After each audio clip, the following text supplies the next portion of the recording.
మద్యం కుంభకోణంలో చంద్రగిరి మాజీ ఎమ్మెల్యే చెవిరెడ్డి భాస్కర్ రెడ్డి అరెస్ట్ అయిన నేపథ్యంలో నిన్న ఈ రోజు జరుగుతున్న పరిణామాలను వివిధ పత్రికల్లో వచ్చిన కథనాలను చూస్తే చెవిరెడ్డి భాస్కర్ రెడ్డి ఈ మద్యం లిక్కర్తో పాటు తను ఎమ్మెల్యేగా ఉండగా కొన్ని వేల కోట్ల రూపాయలు ఆర్జించాడనేసి టాక్ వినపడుతుంది. ఈ వేల కోట్ల రూపాయల్ని ఎక్కడ ఉంచారు అంటే మనం చూస్తే కనుక ఈ మద్యం లిక్కర్ కేసుకు సంబంధించి తను ఆ లిక్విడ్ క్యాష్ అంతా కూడా తాడేపల్లిలోని ఒక అపార్ట్మెంట్లో బాక్స్ రూపంలో వాటిని పంపిణీ చేశారనే కథనాలు మనం చూసాము.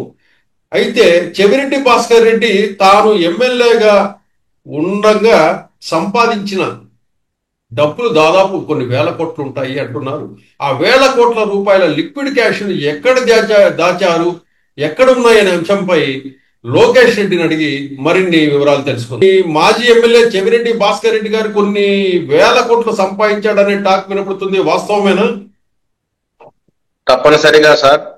ప్రభుత్వాన్ని అడ్డం పెట్టుకొని, అతని పదవిని అడ్డం పెట్టుకొని కొన్ని వేల కోట్ల రూపాయలు అక్రమ మార్గంలో ఈ మద్యం కుంభకోణంలో అయితేమి, అదేవిధంగా ఇక్కడ తుడాలోనే అయితేమి, ప్రభుత్వంలో ఇంపార్టెంట్ పనులు ఏదైతే ఉంటాయో బిల్డర్లకు సంబంధించి, అదేవిధంగా అనేక రకాల ప్రభుత్వ కార్యక్రమాల్లో ఇతను ఇన్వాల్వ్ అయ్యి వాళ్ళని బెదిరించి అక్రమ మార్గంలో జగన్మోహన్ రెడ్డికి మేలు జరిగే విధంగా అతను అక్రమ ఆర్జన డబ్బుని సంపాదించింది నిజం.